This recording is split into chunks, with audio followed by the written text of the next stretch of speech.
open Google, write DOLA AI. Click on this website and you have to log in using your Google account.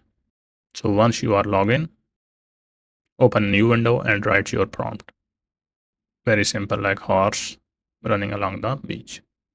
Click image, choose aspect ratio and style, and then click enter. The image is created.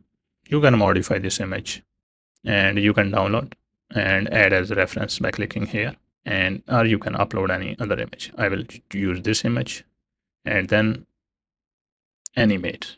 You can use some complex prompt and choose the aspect ratio and style, keep the same, and just remove the image and choose the video. And you can choose the Seedance model 2.0 and you can choose the time. I will choose the time 5 seconds and then simply click enter. So after a few seconds, the video will be ready and it's pretty nice.